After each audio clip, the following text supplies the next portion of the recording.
She looked me in the eyes and promised I was the only one, and I believed her until I saw his name light up her phone.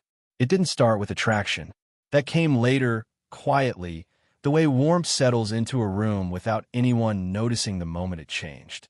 The first time I noticed her, it was because of how calm everything felt around her. Not silent, just steady.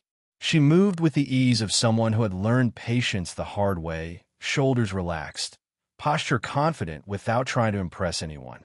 When she spoke, her voice carried a softness that didn't rush to fill space, and somehow that made people lean in.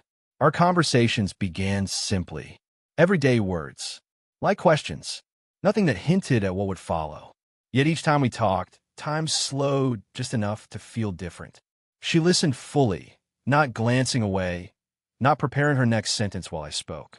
When she smiled, it reached her eyes in a way that felt personal, like it was meant for the moment rather than for me alone. There was an age difference, but it wasn't something that announced itself. It showed up in the way she chose her words carefully, how she paused before answering questions that would have spilled out of someone younger.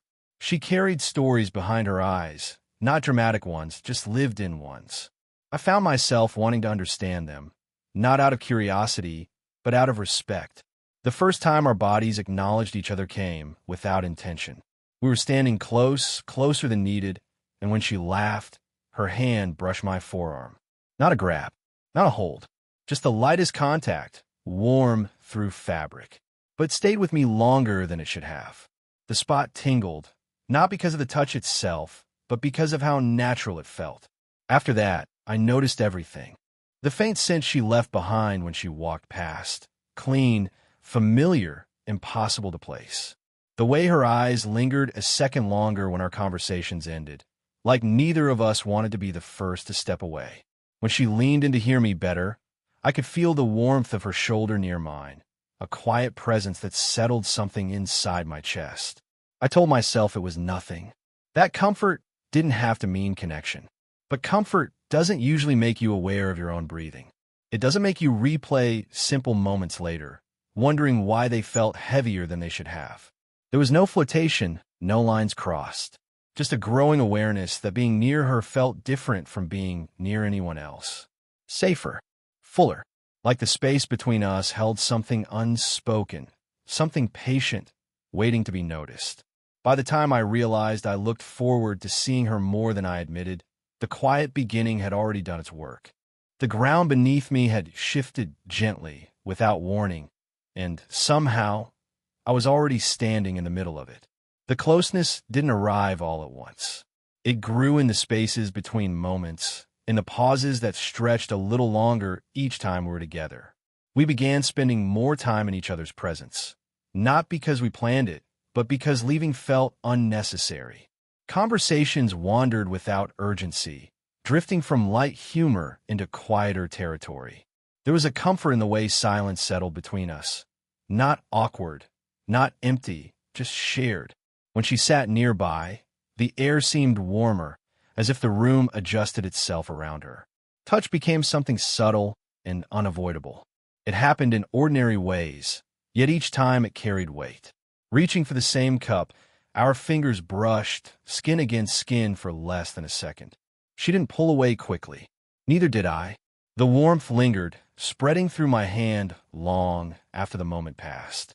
Later, when she laughed at something I said, her hand rested on my wrist, steady and familiar, as if it belonged there.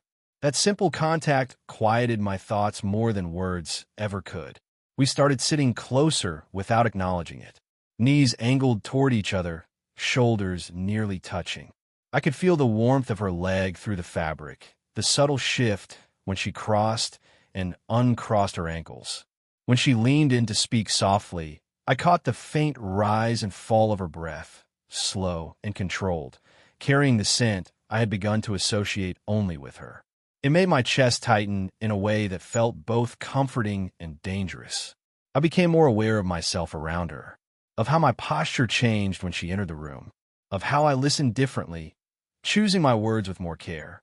There was a pull there, undeniable but restrained, like a hand hovering just above skin. Nothing rushed, nothing claimed, yet everything felt intentional. She noticed things about me that others didn't. Small habits, expressions I didn't realize I made. When she pointed them out, her tone wasn't teasing. It was observant, almost tender. Once, as I spoke, she reached up and brushed a stray hair away from my forehead, her fingers cool at first, then warm. The gesture was brief, instinctive, and it left me unsteady long after her hand fell back to her side. Despite the growing closeness, there was caution in her eyes. A pause before certain touches. A breath held before leaning in. I sensed she was measuring something, weighing emotions she didn't yet name. That restraint made the moments between us feel heavier, more charged. Like something important was being protected, not avoided.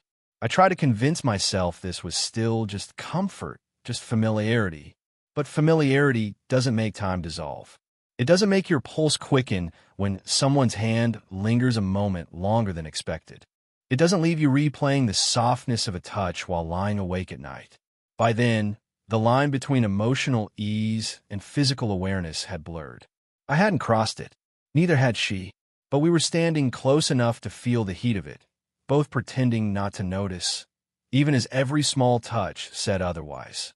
The shift came through words, not touch, and somehow, that made it feel heavier. One evening, the conversation slowed into something quieter. Laughter faded, replaced by a softness that asked for honesty. She spoke about trust, not as an idea, but as something shaped by experience. About choosing carefully now, about not offering pieces of herself where they wouldn't be handled gently. There was no bitterness in her voice, only clarity, the kind that comes from having learned what hurts and deciding not to return there. As she talked, she sat closer than before. Our shoulders touched, lightly at first, then fully. I could feel the steady rise and fall of her breath beside me, calm and controlled, as if she had already made peace with the things she was sharing. I didn't interrupt. I didn't need to. Listening felt like the most important thing I could do. She turned slightly toward me when she finished, searching my face as if weighing whether her words had landed. I met her gaze, and for a moment neither of us spoke. The space between us felt full, not with tension, but with something settled, something deliberate. When she reached for my hand, it wasn't hesitant. Her fingers closed around mine with certainty, warm and grounding. The contact didn't spark, it steadied. She spoke softly, then, almost careful with the words. She said she didn't let many people this close anymore. That what we had felt easy, honest, safe. There was no grand promise, no dramatic declaration, just a quiet reassurance that carried more weight than any label could have. The way she said it made it clear this wasn't casual. It was chosen. I felt something loosen in my chest, something I hadn't realized I was holding tight. Trust settled in slowly, like a deep breath taken after holding it too long. I squeezed her hand gently, not to claim, but to acknowledge. The simplicity of it felt right. She leaned in then, pressing a soft kiss to my cheek. It was brief, almost restrained, but the warmth lingered long after she pulled away. I could still feel the outline of her lips, the closeness of her presence. When her head rested lightly against my shoulder, the weight of it felt natural, earned. Her hair brushed my jaw, and I could feel the quiet rhythm of her breathing match my own. In that moment, the outside world felt distant. Not erased, just irrelevant. The doubts I had carried about timing, about perception, about the unspoken differences between us softened. What remained was the certainty of how it felt to be there, together, without rushing forward or pulling back. I didn't ask for more. I didn't need to. The promise was already there, wrapped in the way she stayed close, the way her hand didn't loosen its hold, the way her presence said this matters without needing to say anything else. By the time we parted, nothing had changed on the surface. No announcement, no shift in behavior anyone else could see. But inside, something had been quietly sealed, a trust built not on urgency, but on intention. And I carried that certainty with me, believing it fully, without question. The change didn't arrive with a moment I could point to. There was no argument, no distance declared out loud. It slipped in quietly, the way absence does, noticeable only after you've already started missing something. At first, it was small. Replies came later than they used to. Conversations that once flowed without effort now paused, restarted, lost their rhythm. When we were together, her attention sometimes drifted, her eyes catching on something beyond the room, beyond me. She still smiled, still listened, but the ease had thinned, like a familiar song played at a lower volume. The space between us began to grow in ways that were impossible to ignore. Where she once sat close, her shoulder pressed lightly into mine, now there was a careful distance. Not cold, just measured. When I shifted closer without thinking, she didn't move away, but she didn't lean in either. The absence of her touch spoke louder than any rejection could have. I started noticing the way she held her phone, how it stayed face down more often, how her focus sharpened when it buzzed, then softened into something private before she caught herself and looked back at me. There was a new restraint in her gestures, a hesitation that hadn't been there before. When our hands brushed, she pulled back gently, almost apologetically, as if reminding herself of something I wasn't part of. The hardest part wasn't the distance. It was the confusion. She hadn't taken back her words. She hadn't denied what we shared. Yet something had shifted beneath them.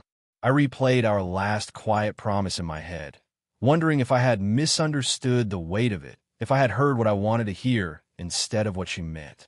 When we hugged, it felt different. Shorter. Her arms still wrapped around me, but they didn't linger at my waist the way they used to. Her cheek no longer rested against my chest. When she stepped back, her hands fell away too quickly, leaving the air between us cool and empty. I felt the loss in my body before my mind could make sense of it. I told myself not to ask questions that didn't want answers yet, that people were allowed to shift, to carry more than one concern at a time. Still, the quiet between us grew heavier, charged with unspoken explanations. The steadiness I had trusted now felt fragile, as if it could break if touched directly. One evening, sitting across from her, I realized I was holding my breath again, the same way I had before everything felt certain. The room was the same. The light hadn't changed, but the space between us held something unfamiliar. Not distance born of disinterest, but of division. I didn't know then what had entered her life, or how long it had been there. I only knew that the promise I had carried so carefully was beginning to feel like something shared with a shadow, present, but no longer fully mine to hold. The truth didn't arrive as a confession torn from her. It came calmly, deliberately, as if she had been carrying it for a while and finally decided it deserved air. We sat facing each other, close enough to feel the weight of the conversation before it began. Her hands rested together in her lap, fingers interlaced tightly, knuckles pale. She took a breath, not shaky, just deep. And when she spoke, her voice was steady, careful in the way people are when they don't want to wound but know they will. She said there was someone else. Not dramatically, not with apology piled on top of excuses. Just the truth placed between us like something fragile. Someone familiar. Someone whose presence fit into a part of her life I hadn't reached. She didn't say it replaced what we had. She didn't say it erased anything. And somehow, that made it hurt more. I felt the words settle in my chest before my mind could catch up. There was no anger rising to protect me, no disbelief to push back against her honesty. Just a quiet ache, spreading slowly, filling the spaces where certainty used to live. I nodded, not because I fully understood, but because stopping her felt impossible. She reached for my hand without thinking, then paused midair. Her fingers hovered there, close enough that I could feel the warmth, but she didn't touch. The restraint in that moment said more than any apology could have. Her eyes searched my face, not for permission, but for acknowledgement of the weight she was carrying. She told me she hadn't planned for it, that emotions don't always move in straight lines, no matter how carefully you try to walk them. She didn't blame timing. She didn't blame me. She took responsibility in the only way she could, by telling the truth before it became something uglier. I wanted to ask when it started, how long it had lived beside us, whether the promise she gave me had still been true when she said it. But the questions stayed where they were. Some answers don't heal, They only carved the pain more precisely. Silence settled between us, heavy but respectful. When she finally touched my hand, it was gentle, brief, almost reverent. Her thumb brushed once across my knuckles, a familiar gesture that now felt like goodbye. I let it happen, not because it didn't hurt, but because it mattered. I realized then that what we shared hadn't been a lie. It had been a moment in her life, real, meaningful, but not permanent. Understanding that didn't make the loss smaller, but it made it cleaner. There was no villain here, just two people standing at the edge of something that couldn't continue the way it began. When we stood to leave, she hesitated, then leaned in for a hug. It was careful, restrained, but full. Her arms wrapped around my shoulders, and I felt the familiar warmth of her body one last time. The closeness was still there, only now it carried an ending inside it. As we pulled apart, her eyes lingered on mine, soft with regret but firm with decision. And in that moment, I understood that love doesn't always leave loudly. Sometimes it exits quietly, carrying the truth with it, and trusting you to survive what remains. The days that followed were quieter than I expected. Not empty, just softened, as if the world had turned the volume down out of respect. I didn't reach for her, and she didn't reach for me. The distance wasn't cruel. It was chosen, shaped by an understanding that anything else would only blur what was already painful. I spent time sitting with what remained, with the warmth that hadn't vanished, even in absence, with the ache that surfaced unexpectedly, triggered by ordinary things, a familiar scent passing in the air, a pause in conversation where her voice used to be. I learned quickly that healing didn't mean forgetting. It meant letting the memory exist without trying to step back into it. When we spoke again, it was intentional. No drifting into each other's space out of habit. We met somewhere neutral, somewhere that didn't carry echoes of what we had been. She arrived with the same calm presence, but there was a carefulness to her movements now, as if she was handling something fragile between us. We talked without circling the past, about life, about work, about things that didn't ache to name. There was relief in that restraint. When the conversation slowed, she looked at me with a softness that held gratitude instead of longing. That look did something important. It returned my dignity. When we stood to leave, neither of us rushed. She opened her arms slightly, silently asking. I stepped into the hug, and this time it was different, fuller, more deliberate. Her arms wrapped around my shoulders, steady and warm. I felt her cheek rest briefly against my chest, familiar and grounding. The closeness was real, but it no longer asked for more. I rested my chin lightly above her hair, breathing in the scent that once meant everything and now meant closure. My hands settled at her back, not pulling, not holding on, just there, present, respectful. The hug lasted longer than the ones before, long enough for the tension to loosen and the finality to arrive without sharp edges. When we pulled apart, she smiled. Not the playful smile from before, but one shaped by appreciation and honesty. She thanked me, not for understanding, but for being kind in the face of disappointment. I realized then that kindness was the last thing I could offer her, and it was enough. As I walked away, something shifted inside me. The loss didn't disappear, but it transformed. It stopped feeling like rejection and started feeling like completion. I hadn't been chosen in the end, but I had been valued.